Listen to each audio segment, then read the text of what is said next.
तो इस वक्त की खबर अमेठी से बता दें, वर्षों से चल रहा जमीनी विवाद न्याय के लिए भटक रहा पीड़ित।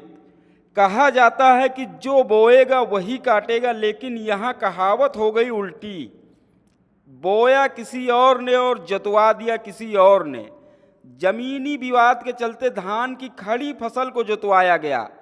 पीड़ित का कहना है कि विपक्षी द्वारा जमीन पर जबरन कब्जा करने की नीयत से चोरी से जुतवा दिया गया धान का खेत।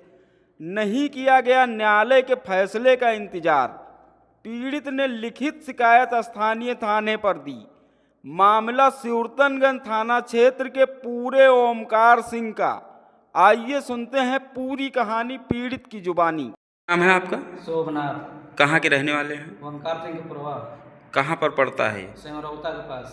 अच्छा, तो क्या समस्या है आपकी? समस्या जमीन के लेके है। क्या समस्या? जमीन को लेकर के क्या समस्या आ रही है? समस्या यह है, एक पिताजी ने विकलांग थे, वो जमीन बेचे थे जी। उसका पेमेंट नहीं मिला है। संतराम यादव ने पेमेंट नहीं दिया। अब बोल रहे हैं कि हमने पेमेंट नकद कर दिया, नकद कोई पेमेंट नहीं हुआ। उसका मुकदमा तहसीलदार के यहाँ भी चल रहा है, रायबरेली में दीवानी भी चल रहा है। और हमारी ज़मीन है, उसको हमने धान लगाया तो उसको संतराम यादव के लड़के ने जोत दिया, जिसका नाम है विनोद मनोज। तिलवई के रहने वाले हैं सब। कब जोता गया है आपका खेत? ये कल परसों शाम को जोता गया है। तो इसकी शिकायत कहीं की आपने? थाने में किया है, 100 नंबर भी बुलाए थे, दोनों जगह किए थे। अब इन कोई सुनी नहीं गई हमारी। तो क्या चाहते हैं ऐसे में हम आप? चाहते हैं कि हमको न्याय मिले और हमारी उसकी सही से जो धान की जोताई हुई उसकी लागत मिले।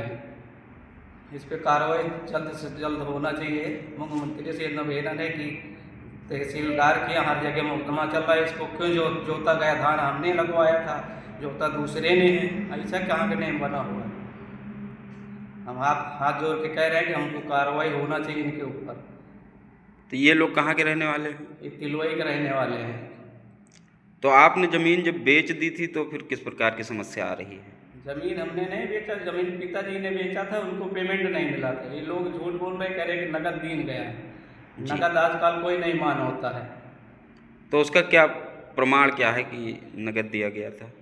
नकद वो लोग खाली मुंह से कह रहे हैं ना, नकद नहीं मान होता है। नहीं, चेक दिए थे पिताजी को, 2 लाख की चेक दिए तो वो भी चेक बाउंस हो गई थी। चेक खाते में पैसा नहीं आया था हमारे पिताजी का। पिताजी ख़त्म भी हो गए। वही कि उनका इलाज PGI में चल रहा था, लखनऊ ट्रामा सेंटर में।